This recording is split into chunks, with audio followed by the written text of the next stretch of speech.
Bendiciones, salud y paz para mi amada audiencia que sintoniza una vez más su programación. La realidad de nuestra vida existencial. Aquí con su pastor y doctor Nicanor González, auspiciado por el Centro del Buen Samaritano, Iglesia Monasterio. Aquí entrando a los lugares donde cada uno de ustedes se encuentran para hacer una presentación más de este libro sagrado, que es lo más maravilloso que nosotros tenemos como escrito, que es la narrativa revelativa de las Sagradas Escrituras. Y ella establece el orden de todos los planes, los propósitos, las intenciones y la voluntad de Dios para el universo. Este libro sagrado es tan poderoso que no solamente abarca la tierra donde vive el ser humano, sino que abarca también el universo, lo que está fuera de nosotros. Así de grande y poderosa es esta palabra que tenemos delante de nosotros. Y que este servidor es una persona que siempre debe estar enseñando y dejando saber al mundo, a la humanidad, que tenemos que leer este libro sagrado. Tenemos que estudiarlo, tenemos que escudriñarlo, tenemos que comérnoslo. Y más en este periodo de tiempo, cuando se están aproximando los días finales de este planeta Tierra. Porque aún el libro predice los días finales de esta tierra, y que lo dice de una forma no para asustarnos y para meternos miedo, sino para que nosotros estemos preparados para la otra fase, la otra etapa, el otro periodo de tiempo que va a ser un periodo eterno de parte del Creador para con sus criaturas. Bien. Porque esta tierra tiene que pasar por los cambios que están predichos en la palabra de Dios, para que entonces pueda reinar Dios con aquello que vamos a reinar con Él en todos los lugares del universo. Y es por eso que cuando leemos este libro, lo que nosotros vemos es la bondad de Dios, la misericordia de Dios, el perdón de Dios, el deseo de Dios esperar la reconciliación, la restauración, la reparación de la relación de los seres humanos con Dios. Bien, de que todo el mover de la Escritura se dirige hacia la restauración de los seres humanos con Dios. Y que precisamente Cristo estableció su iglesia, de acuerdo a Mateo 16, 18, en la tierra, para que pregonen, proclamen, prediquen, enseñen acerca de esta reconciliación, de esta restauración, de esta transformación, de esa reparación que Dios quiere de las criaturas mayores de todo el universo, que es el ser humano, para Dios seguir tratando con nosotros por toda una eternidad. Bien, entonces cuando leemos la Biblia, vemos muchas cosas en los 5 libros de Moisés, de Génesis a Deuteronomio. Vemos muchas cosas en los 12 libros históricos de Josué hasta Esther del pueblo de Israel. Leemos muchas cosas de los 5 libros poéticos, comenzando con Job y terminando con Cantar de los Cantares. Y después en el medio de todo están los salterios, los salmos, que parte de los libros poéticos. Y después vemos los 5 profetas mayores de Isaías a Daniel y los 12 profetas menores de Osea a Malaquía. Y eso compone los 39 libros del Antiguo Testamento.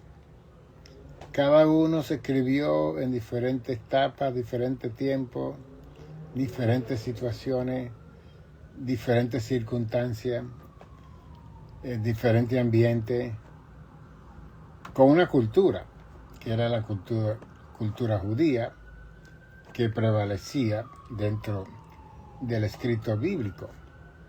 ¿Ve? Y desde luego que Israel siempre tenía contaminaciones con la otra cultura, y ahí entonces chocaba con la cultura establecida en el pueblo judío, y ahí venían los problemas con la palabra de Dios que se estaba escribiendo. Y que todo el Génesis hasta Malaquía, en esos 39 libros, había uno que había sido señalado en Génesis 3:15, que iban a hacer aquí en la tierra. Y una de las cosas que yo enseño es que aunque nosotros leamos esos 39 libros, no podemos desenfocarnos de la persona del Verbo de Dios, del Hijo de Dios, que iba a venir a nacer a la tierra.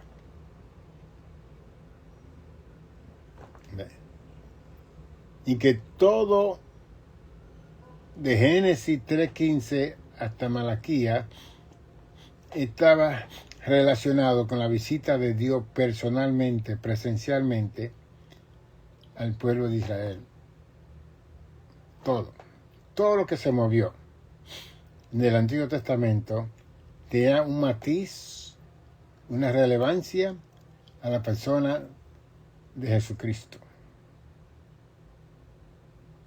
¿Qué estoy diciendo con todo esto a ustedes? Que el predicador, la predicadora, la pastoral, los misioneros, los evangelistas, tienen continuamente, si van a usar el Antiguo Testamento, de ver dónde ven a Jesús ahí, aunque no tenga el nombre de Jesús, porque vino después ese nombre, Jesús, Cristo, porque Jesús significa Salvador, y Cristo significa ungido, el Salvador ungido.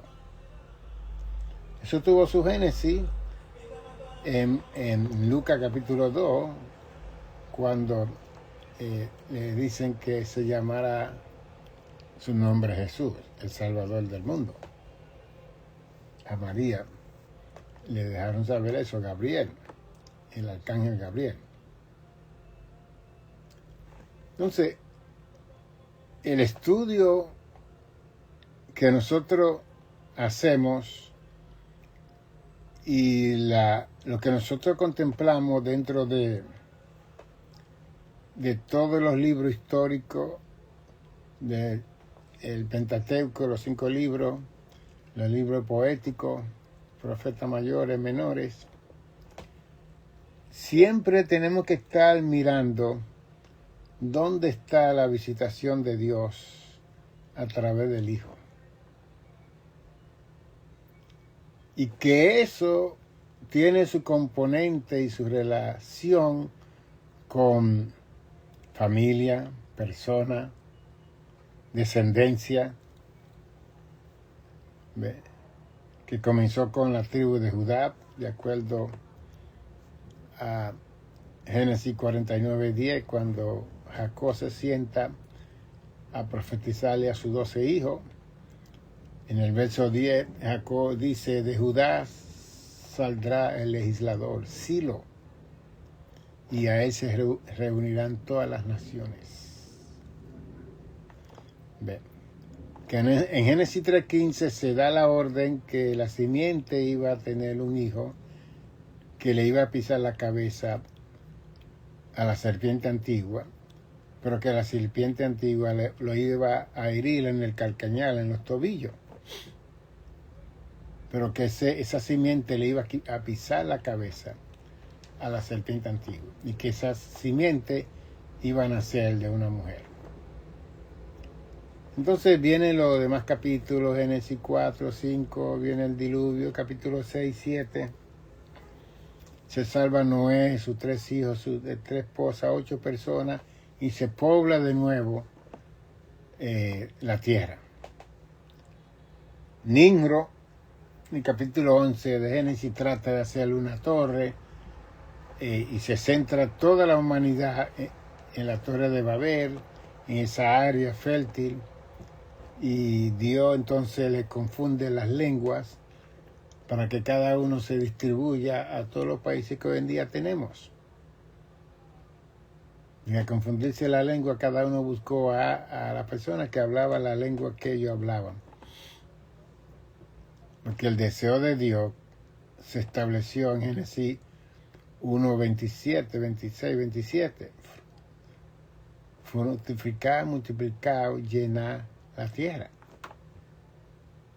Pero siempre han surgido esa clase de personas y seres como Lucifer en los cielos, y en este caso como Nimrod en Génesis 11, de querer tener control y poder ser rey de lo que pertenecía a Dios. Y Dios no comparte su gloria con nada ni con nadie, lo dice en Isaías, lo dice en Jeremías. Entonces, aunque acontecieron todo esto, que podemos hacer predicaciones, enseñanza bíblica, que nada de eso está malo, que yo mismo lo hago por igual. Pero siempre con la concientización de ver cómo esa historia se relaciona con la persona de Jesucristo, el que vendría como la máxima revelación de Dios a la tierra. ¿Ve? Y ese es el estudio que cada hombre y mujer que teme a Dios, que quiere hablar la verdad de Dios, tiene que hacer, especialmente cuando está leyendo el Antiguo Testamento. Y aunque el Antiguo Testamento habla de la ley de Moisés y todo, y después se crearon 613 mandamientos, aparte de los 10 que Dios le había dado, que ellos crearon esos 613, todo eso se confundió. Y que la historia revela que esos 613 mandamientos le llamaron la ley oral. Porque los judíos se sentaban con sus hijos y le enseñaban esos 613 mandamientos a sus hijos. De 10 lo llevaron a 613, y cuando Cristo vino, Cristo se lo hizo fácil. 2. No son 10 ni 603, son 2. Amar a Dios y amar a tu prójimo. Ahí cumple con la ley y los profetas. Todo el movimiento antiguo testamentario fue para traer la máxima revelación de Dios en la persona del Hijo de Dios. Y yo sé que nosotros nos entretenemos con las historias, que son muy fascinantes, son muy elegantes, porque esas historias revelan la bondad de Dios, el amor de Dios, la misericordia de Dios y la ira de Dios y el juicio de Dios. El problema es quién va a estudiar eso, cómo lo va a predicar y cómo lo va a aplicar a la audiencia que va a escuchar esa palabra del Antiguo Testamento. Ahí es donde está el problema. ¿Ve? Que nosotros, muchas veces, cuando aplicamos esa palabra, en vez de narrar la historia, le añadimos nuestros pensamientos, nuestra ideología, nuestra idiosincrasia, nuestro sentir, nuestra opinión, nuestra creencia. Y después queremos aplicar a las personas que están oyendo lo que yo veo, lo que yo siento, lo que yo creo, lo que yo opino y lo que yo interpreto que está diciendo este texto o esta historia. Y yo le estoy diciendo a usted que no importa cómo usted sienta, cómo usted lo interprete, cómo usted opine, cómo usted cree, esa historia es relevante a la persona del Hijo que venía para la tierra. Y que el escrutinio de nosotros es precisamente ver a esa persona. Imagínense que Salomón no habló del Hijo de Dios, no habló del Verbo de Dios, que fue un hombre que fue lleno de sabiduría. Sin embargo, en Proverbio se habla esta palabra y se menciona al Hijo de Dios. En Proverbio 34 dice, ¿quién afirmó todos los términos de la tierra? ¿Cuál es su nombre y el nombre de su hijo si sabe? Es bien interesante. El hombre que habla tanto proverbio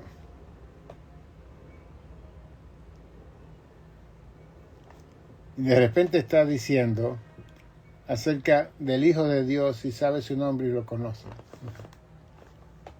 Bien. Y son intervenciones del Espíritu de Dios que venían a estos hombres que escribían para el recordatorio que todo el escrito que ellos estaban haciendo, todo tenía que estar basado en la persona del Hijo que venía a la tierra. Y que hoy en día, aunque nosotros tenemos dos testamentos, antiguo y nuevo, el nuevo fue la información del Hijo que venía, el viejo es la información del Hijo que venía, el nuevo es la confirmación de ese Hijo que venía, que vino.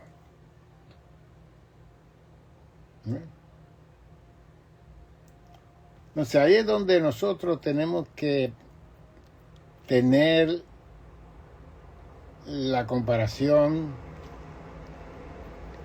la compatibilidad de la mención del Hijo de Dios, aunque no mencionan a Jesús, ni mencionan Cristo, porque ese nombre fue dado cuando Cristo nació en Belén de Judea. Pero sí se hablaba de la palabra de Dios, del verbo de Dios. Usted lee el capítulo 8 de Proverbios y ahí le va a decir claro dónde estaba esa palabra.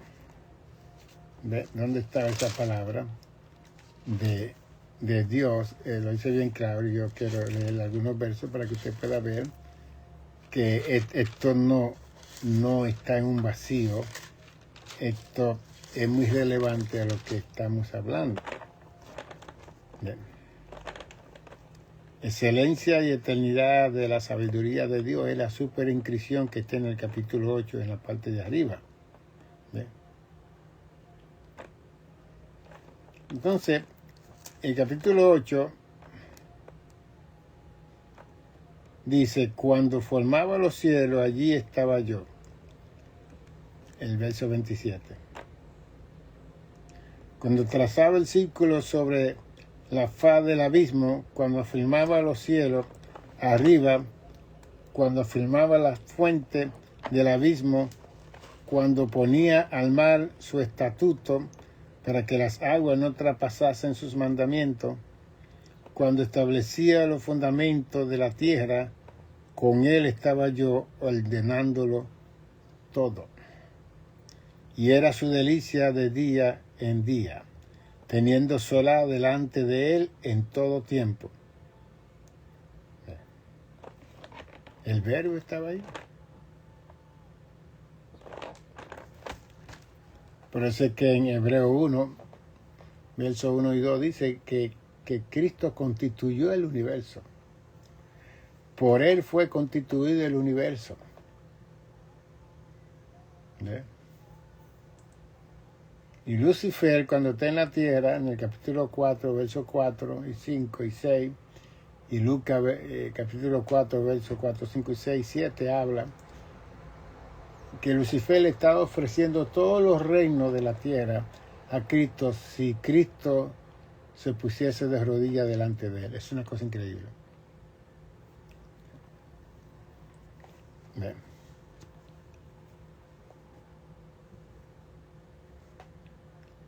Lucifer lee lo que le conviene en la escritura, lo que no le conviene él no lo habla ni lo lee. Porque aun cuando Cristo está en el pináculo del templo, él le dice, tírate, que la escritura dice que a tus ángeles mandará para que tu pie no tropiece en piedra. Es el verso 12 del Salmo 91, pero no leyó el 13. El 13 dice, sobre el áspid, sobre la serpiente pisará y hollará, humillará al cachorro de león. Es increíble. Él no citó ese verso 13, él citó el 12. Bien. La enseñanza bíblica es un consejo total, completo, que no se hace de un texto bíblico, especialmente de las doctrinas cardinales de la Biblia, está por toda la Biblia y todos los lugares. Y es el mismo sentir, el mismo pensamiento, la misma idea. Y que Dios es tan inteligente y tan sabio que Él no nos puso eso como el A, B, C, D. Él lo puso como un ajedrez. Porque como Él nos dio una mente pensante, nos dio una mente lógica y racional, Él quiere que nosotros trabajemos con nuestras mentes, que pensemos, que estudiemos, que evaluemos, que analicemos. ¿Ve? ¿Usted sabe dónde ocurre eso mucho? Allí en la cultura oriental de los chinos. Por eso es que esa cultura ha crecido tanto en todo, especialmente en la tecnología y la ciencia. Porque a ellos no les gustan hacer las cosas rápidas, ellos necesitan tomar tiempo, meditar, reflexionar, evaluar, analizar, antes de. Y aquí en los Estados Unidos hay muchas series de novelas, de películas, que se dan allá interpretadas en el mandarín del idioma de ellos. Porque son series donde la gente está pensando para descubrir un asunto. Eso le encanta a ellos. Y por eso que han creado tantas cosas, los chinos. La segunda nación en población más grande, ya a la India le pasó en población a la China. Bien.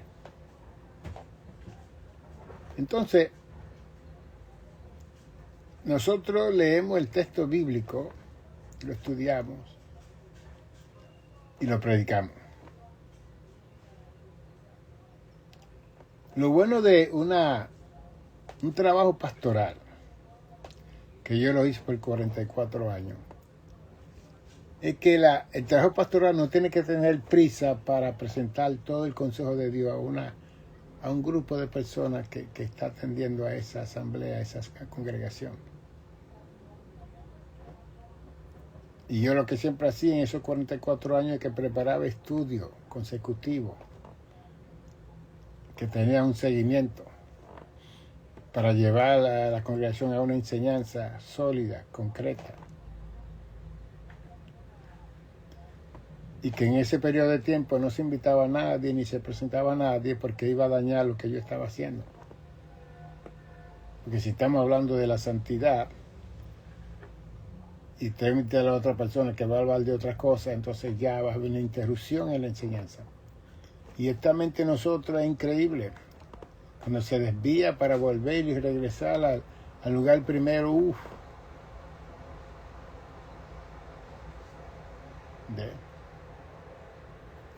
es cuando usted va en un camino. Usted tiene todo en la mente que si toma por aquí, va a llegar ahí.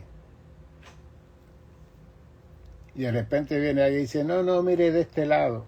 Y usted se desvía. Y cuando se va al otro lado, se pierde, porque no encuentra lo que ya usted tenía en su mente para llegar al lugar destinado que usted tenía ya establecido. Así es la mente. Y que la mente de nosotros continuamente tiene que estar siendo disciplinada. No se puede tener la mente por todos los sitios, oyendo todas las cosas, escuchando todas las cosas, no se puede.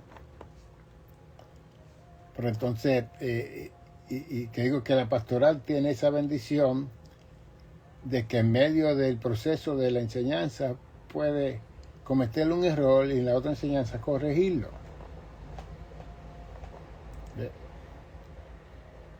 Mientras que viene un predicador de afuera, otra persona que va a hablar, comete sus errores, es bien difícil corregir, y más cuando la persona está ahí. Para uno crear un discipulado dentro de la iglesia, tiene que haber consistencia, tiene que haber disciplina, tiene que haber un enfoque de un orden, de una enseñanza que va a llevar a la persona a un lugar. Entonces lo que hace la persona es que esta disciplina con su mente ya para llegar a ese lugar. Esa es la situación psicológica de nosotros los seres humanos. Cuando yo estaba estudiando psicología en la clínica, comenzábamos a tratar con el problema, la crisis, el conflicto que traía el paciente.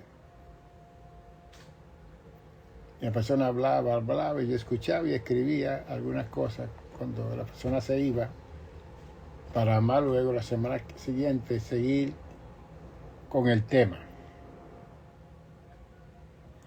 Y cada 3 meses había lo que se llama un treatment plan, un plan de tratamiento cada 3 meses que se hacía con el paciente. Ya hemos pasado 3 meses hablando, mirando la situación tuya.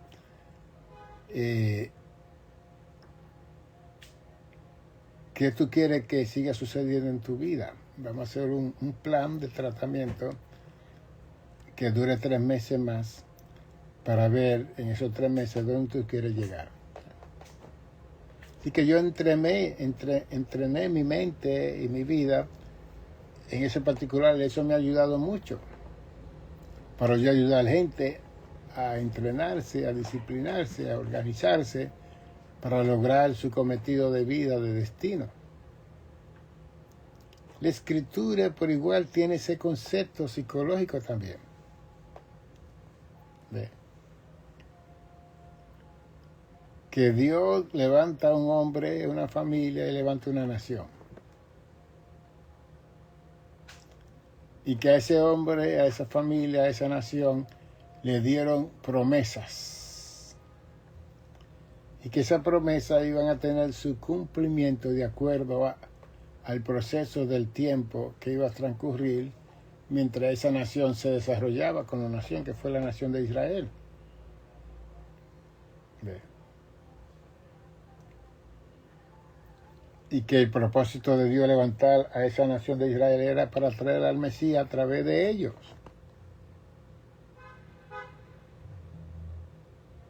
¿Qué sucedió con Israel? Ellos se dieron la importancia. Ellos se miraron como el pueblo especial de Dios, como lo más hermoso y maravilloso del universo. Se vanagloriaron. Lee el capítulo 32 de Deuteronomio.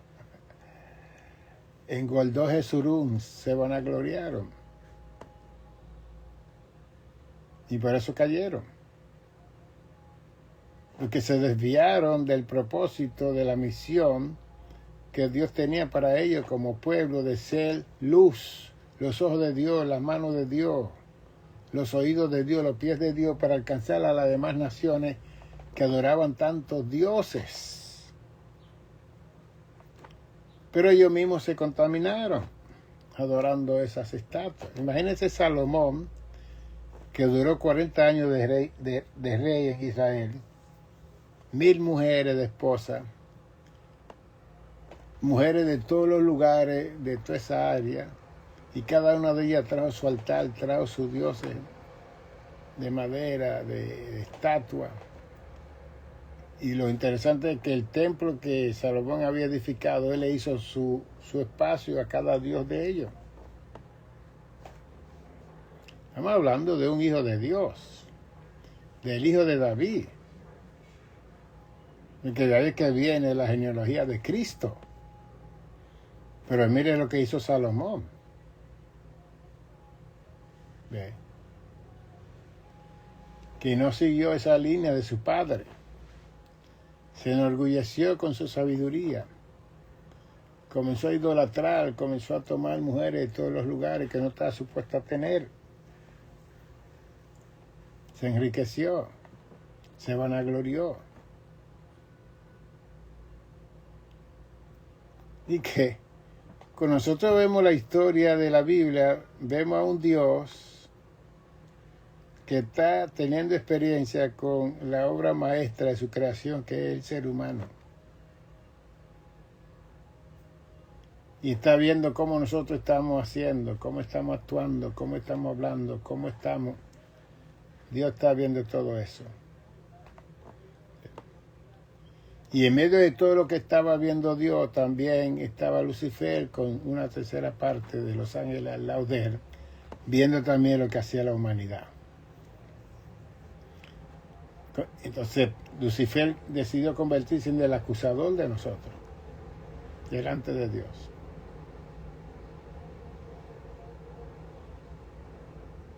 Y Dios, es interesante porque cuando Dios miró a Job, miles de años atrás, dijo que Job era perfecto, que andaba haciendo la voluntad de Dios, que andaba con una vida ordenada y que y cuando habla de perfecto está hablando de que él hacía lo correcto.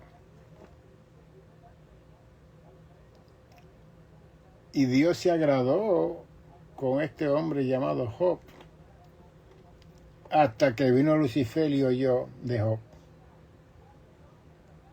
En el verso 6 y 7 del capítulo 1 de Job. Y ese mal que engendró Lucifer se rebeló en contra de la santidad de Dios. Pruébalo, tócalo. Él desafió la santidad de Dios. Y en la santidad de Dios lo que hay es honestidad, verdad, santidad. Esa santidad de Dios no hace mal, no puede. Pero Lucifer sí puede hacerle el mal, porque él engendró el mal.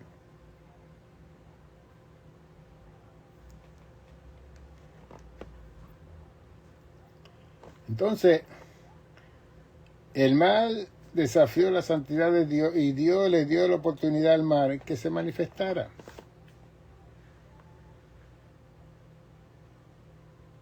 Y cuando Satanás descendió, lo primero fue que mató a los 10 hijos de Job, 7 varones y 3 hembras, lo mató, literalmente.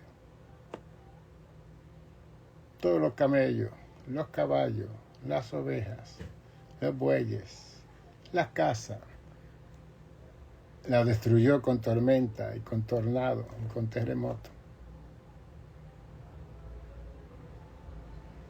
Y la santidad de Dios le permitió eso a Lucifer. Porque lo que no sabía Lucifer era que después que a Job le había sucedido todo eso, él iba a glorificar a Dios. Él iba a bendecir a Dios. Él no se iba a quejar.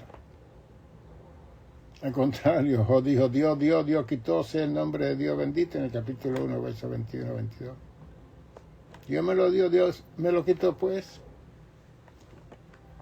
Mire qué mentalidad. Entonces, esa escritura y estos escritos están ahí, es para inspirarnos a nosotros. Porque nosotros nos ahogamos con cualquier cosita aquí en la tierra. Con un perro, con un gato, con una gallina, con una cotorra, con una vaca, con un animal. Si algo le sucede, nos queremos morir. Y después hasta maldecimos a Dios o discutimos con Dios, ¿por qué permitiste esto? ¿Y por qué no? ¿Por qué no? ¿Ve? Entonces, esa historia están ahí y hay veces que las personas que van a predicar de esa historia la malinterpretan y dicen otras cosas que no deben de decirse.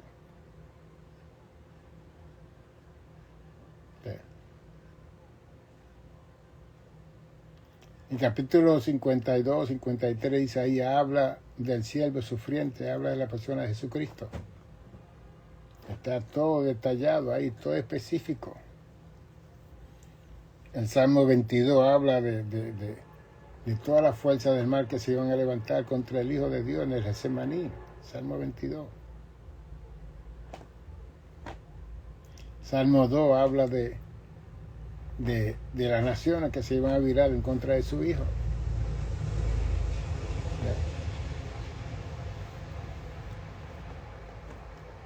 ¿Qué le estamos enseñando a ustedes?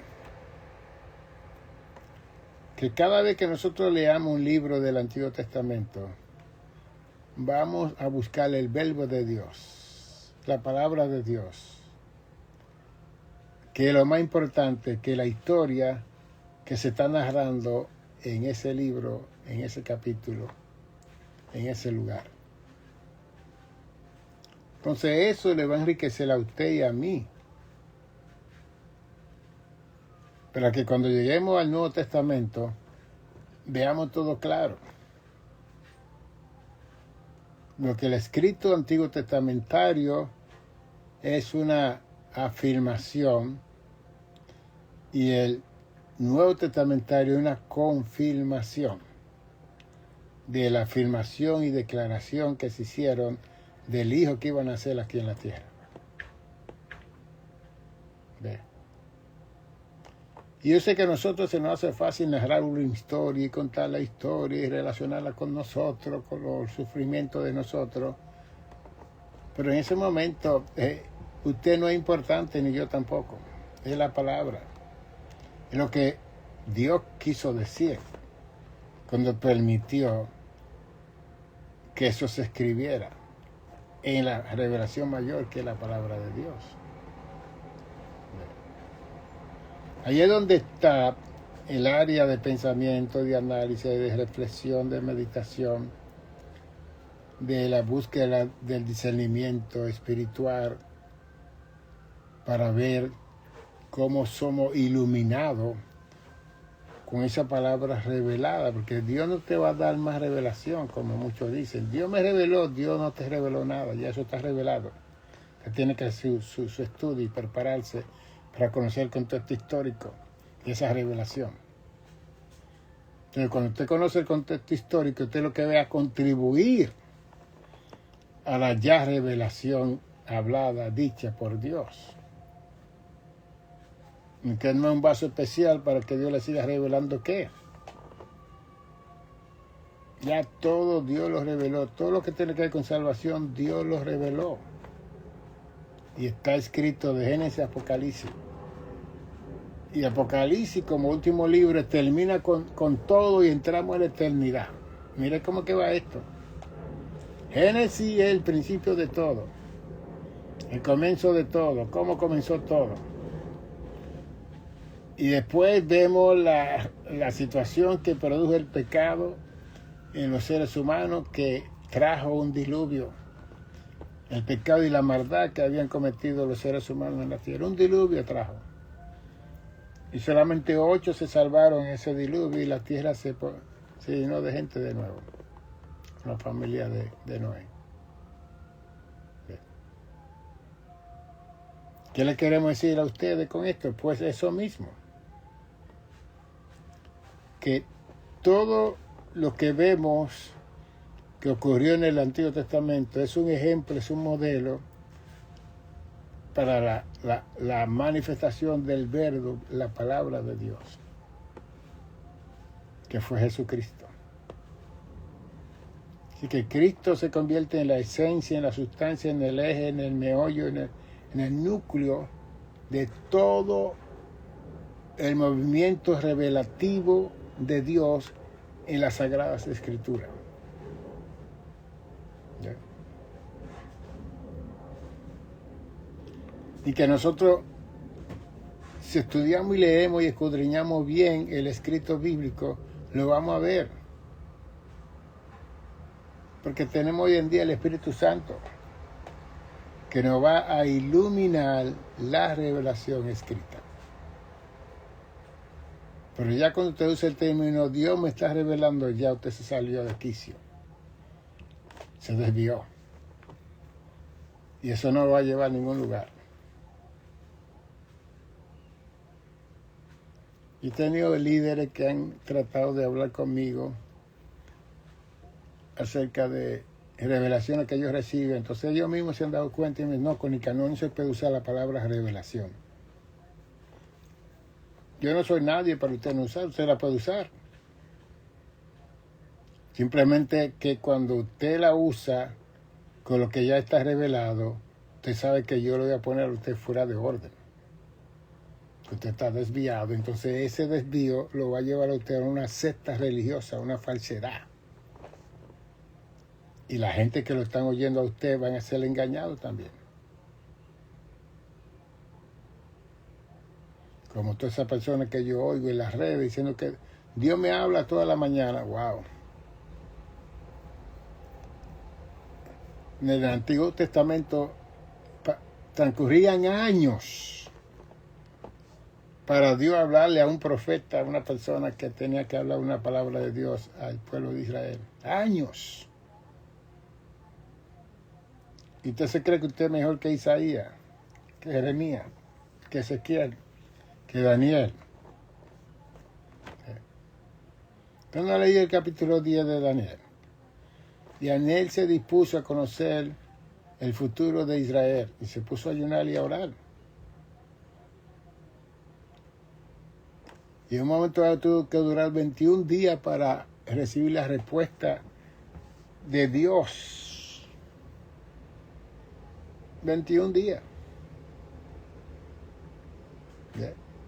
Que si él se hubiera impacientado, él hubiera dejado el ayuno y se sigue comiendo y estuviera tranquilo. No, él esperó.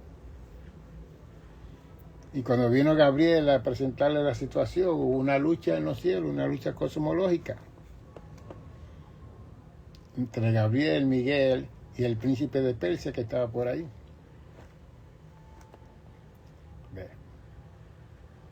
Entonces estas personas aluden, dicen que ellos hablan con Dios. Todos hablamos con Dios todos los días, pero que Dios me hable audiblemente. ¿Y dónde está esto entonces? ¿Para qué se escribió esto entonces? O eso está de lujo en su casa, que usted no lo abre, no lo lee, porque Dios le está hablando a usted directamente. ¿Usted sabe lo confuso que es eso? ¿Ve? ¿Y usted cree que un hombre y una mujer en la tierra va a contener la voz de Dios hablándole todos los días? Por favor. Pero cuando se desvía la persona, ellos pueden decir eso. Y lo lindo es el grupo de gente que entonces van todos los días a casa para decirle que Dios le habló a usted de mi vida. Ay, ya usted abrió la puerta. Es un portal que se abrió. Pero usted comienza a recibir algo que no es de Dios. Porque eso, el problema de eso es que la persona que hace eso ya está engrandecido. Y el ego de esa persona, olvídese. Esa persona va a estar caminando en la tierra como en una nube. Dios me habla a mí solamente. Eso no funciona así. Que hay un libro sagrado. Ya yo le di un día atrás que les dije lo que dice segunda de Pedro 1, 19 y 20. Que tenemos la palabra de Dios como profecía, que es más segura y es como una antorcha que va alumbrando en los lugares oscuros. Pero la gente por no leer, no sacar tiempo para leer el escrito sagrado, quiere que alguien le diga rápido: a ti te va a suceder esto, y no vaya aquí, no vaya aquí. Es una cosa subjetiva. Y a veces que el mismo miedo que le crea esa sujeción a la persona le ocurre. Porque la Biblia dice, según tu fe será hecho. Y usted cree que le va a ocurrir porque usted está creyendo en eso. Usted tiene el Espíritu Santo, que es lo que dice Juan 14, 15 al 17.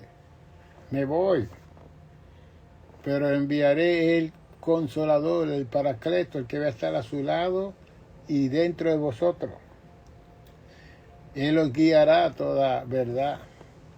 El Espíritu Santo. Entonces, si dejamos la relación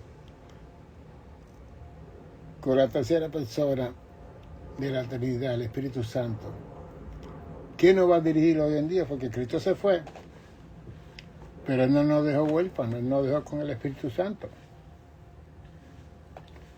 Entonces, si usted escucha la palabra de Dios, tiene a Cristo sentado en su corazón, cree en Dios, como dice Juan 14, 1, 2 y 3, y tiene la dirección del Espíritu Santo, ¿qué más usted quiere de nadie más aquí en esta tierra?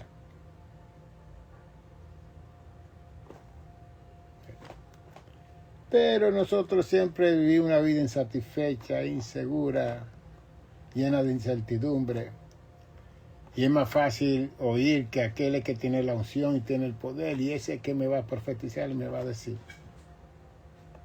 Que no funciona así. Esta es la mayor profecía que Dios nos ha dejado. The Holy Scripture. The Holy Book. La Santa Biblia. Usted se adhiere aquí, usted busca aquí, y usted va a ir para el cielo, usted se va a salvar.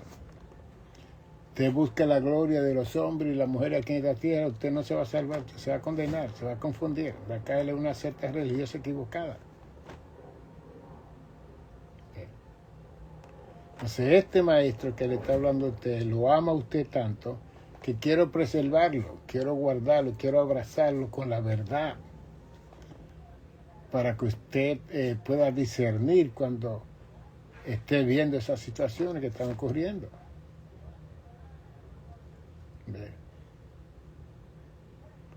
Esos espíritus de adivinación, de gente declarándole su vida, eso no es el Evangelio. El Evangelio es buena nueva de salvación. Toda esa gente están adivinando por ahí, ellos son los que se están llevando la gloria de Dios.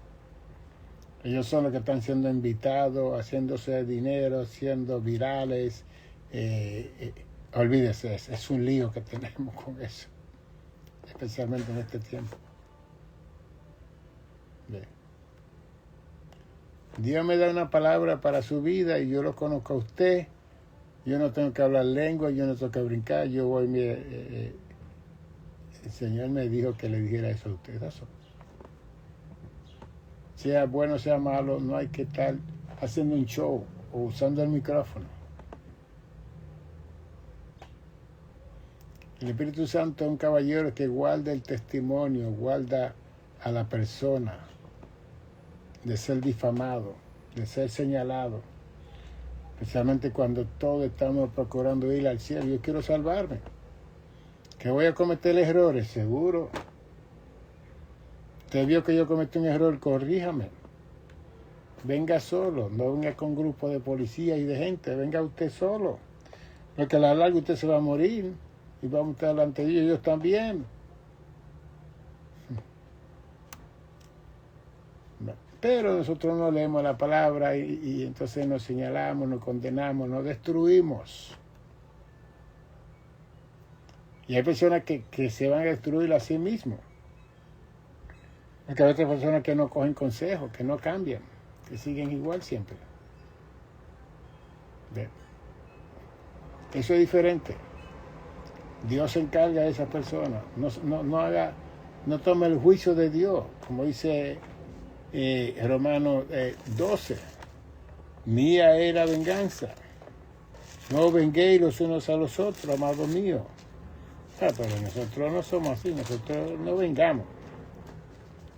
No venguéis, dice el verso 19 de Romanos 12, vosotros mismos, amados míos, sino dejad lugar a la ira de Dios, porque Cristo está, mía es la venganza, yo pagaré, dice el Señor. Y después el verso 21 dice, no seas vencido de lo malo, sino vence con el bien el mal. Esas palabras son ideales, son hermosas, son maravillosas, pero la iglesia no cumple con eso, ni el mundo cumple con eso. Porque tenemos un pecado original en nuestros corazones. Y encima del pecado original están los procesos de trauma, de abuso, que yo le llamo las situaciones abortivas que no están supuestas a estar, que hoy en día nos causan proyecciones y transferencias con la gente que no son culpables por el problema que yo tengo en mi vida. Pero siempre estamos buscando vengarnos con el inocente, con el que no hizo lo que me hizo otra persona. Eso es un problema psicológico. Cuando uno está mal, uno tiene que reconocer que uno está mal. Que es lo que dice Proverbios 28:13, el que encubre su pecado no prospera, mas el que lo confiesa y se aparta alcanza misericordia. Si usted peca contra un hermano, no le pida perdón a Dios, vaya y pida perdón a su hermano. Si usted peca contra Dios, no le dio perdón a nadie, pida perdón a Dios. Es el orden que hay.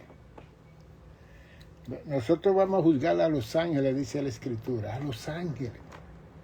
Esos seres de luz. Y que cuando nosotros nos ofendamos aquí, que cuando vayamos al juez o caminando a la corte, que nos reconciliemos en ese camino. Eso no enseña la Biblia. Cristo no enseña eso. Nosotros no compramos nada de eso. Vivimos vida miserable, queremos demandar, queremos sacar dinero. Es una cosa increíble. Hasta las iglesias y los pastores están siendo demandados por la misma feligresía que se están pastoreando. Una cosa increíble. Ve. Así que no todo lo que están son. Y como dice Juan, que eran de nosotros, salieron de nosotros, porque no eran de nosotros. Entonces los que salieron de nosotros haciendo el mal, estaban ahí pero no se habían convertido, no tenían una convicción de Dios. Y por eso es que en la iglesia y en todos los lugares tenemos que enseñar la palabra de Dios, hay que enseñar más que predicar. Cuando predicamos, que es la proclamación del Evangelio de Salvación, después que se salvan las personas, hay que disipularlo con la palabra de Dios para que se entre esa palabra, para cuando ellos comiencen a tener todas esas situaciones, la palabra sea más fuerte en su corazón y ellos no sigan cometiendo errores dentro de la iglesia y con hombres y mujeres que temen a Dios. De que todas las personas que están dentro de la congregación están en falto. ¿O no dice Romanos 3:23 que por cuanto todos pecamos, todos estamos destituidos de la gloria de Dios? Todo. No importa los santos y los santitos y los santotes y los purificados y los consagrados que usted esté, usted es un pecador y yo también. y que tenemos que estar buscando el pronto auxilio del cielo para que nos cubra y nos ayude a no seguir cometiendo lo malo y ofendiendo y haciendo daño a mi hermano y mi hermana, y creando en nosotros, a través de la enseñanza bíblica, una concientización de justicia. Así que todo es relevante y todo es relativo si se mantiene la persona de Jesucristo en todo el movimiento revelativo del Antiguo Testamento. Pero si usted deja a Cristo, el verbo de Dios, la palabra de Dios, fuera del escrito del Antiguo Testamento, usted está desviado. Entonces, cuando Cristo se manifieste en el Nuevo Testamento, usted no va a entender el proceso que Dios usó. Y eso es lo que yo estoy diciendo a ustedes. Un proceso lento, gradual, progresivo y evolutivo. Pero se llevó a cabo con esas 4 palabras. Y que cuando Cristo vino a la tierra, en 3 años y medio Él cumplió con todo el propósito de Dios. Todo. Cumplió con todo. Llevó a cabo el plan eterno de Dios. Alcanzó el propósito de la salvación del género humano. Reconcilió a los seres humanos en aquel entonces y hasta el día de hoy sigue reconciliando a los seres humanos en la tierra. Y aunque hemos aumentado de 240 millones en el tiempo de Cristo en esos 3 continentes de África, Asia y Europa, y hoy en día hay 7 continentes, 8.2 billones de habitantes, todavía Cristo sigue alcanzando a la humanidad. Es el nombre que más se menciona en el mundo, que más se habla en el mundo.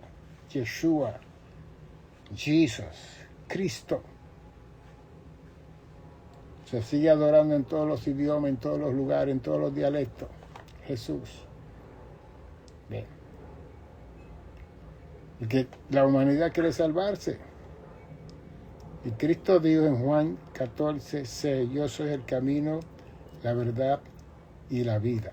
Nadie va al Padre si no es por mí. Y en Juan 11:25 Él dijo, el que cree en mí, aunque esté muerto, vivirá, no morirá. ¿Ve? Así que toda esa promesa la dio Jesús en el Nuevo Testamento. Pero hubo una anunciación en el Antiguo Testamento de todo lo que iba a ocurrir cuando el verbo de Dios, como dice Juan 1:1, se manifestara en la tierra. No podemos descentralizar a Cristo en nuestro mensaje. No podemos descentralizar a Cristo en nuestra enseñanza. No podemos descentralizar a Cristo del culto, de los programas. Todo lo que se hace dentro de la congregación, Cristo tiene que ser el ejemplo, el énfasis, el centro. Cuando se basa en el humano, en la hermana, en el hermano, en el niño, se descentralizó todo. Y para eso la pastoral y todas las personas que están al frente de la congregación tienen que enseñar eso continuamente a toda la congregación. Porque ese es el propósito de la existencia de la congregación en todas las comunidades del mundo. Centrar a Cristo dentro de esa congregación. Y que todo movimiento, cualquier actividad que se vaya a hacer que no va a honrar a Cristo, eso no se hace. Que Cristo no se mencione, eso no se hace. Aun con los cánticos. Así que estamos enseñando todas estas cosas para ayudar a nuestras iglesias en el mundo y tener el mejor modelo de adoración y de alabanza a Dios. Yo soy músico, yo escribo cánticos, yo sé lo que estoy hablando. 646-755-1290. Tenemos nuestros libros que usted lo puede mandar a buscar. Conócete a ti mismo. Si me llama Conflicto, posibilidades extraordinarias para la vida existencial. Este libro es bien interesante, reacciones que impiden relaciones y producen confusiones, la ira, el enojo, la gritería, ¿por qué no ocurren esas cosas? ¿Y de dónde viene todo eso? Aquí yo enseño todas esas cosas. Así que hay 10 libros que tenemos escritos en esta área. Hay uno que está en Amazon, que usted lo puede mandar a buscar, La incomprensión del mal y la santidad de Dios. Este está en Amazon, está en inglés y en español, usted lo puede buscar. Tenemos 12 libros, ya el 12 está aquí en la computadora y estamos recibiendo algunas ofrendas que algunas personas están mandando para acumular algunos miles de dólares para mandarlo a Amazon para publicar ese número 12. Y comencé el número 13, que yo no estoy aquí sentado haciendo nada, estoy escribiendo, estoy orando día y noche, estoy estudiando aún más cada día. Ahora estoy retirado del trabajo pastoral, ahora tengo más tiempo para estar delante del cielo. Y me siento feliz, recuperándome de mi salud, de mi cuerpo y todo. Y estamos sirviendo al Señor. Bendición y salud. Nos veremos en 2 días. Salud y paz.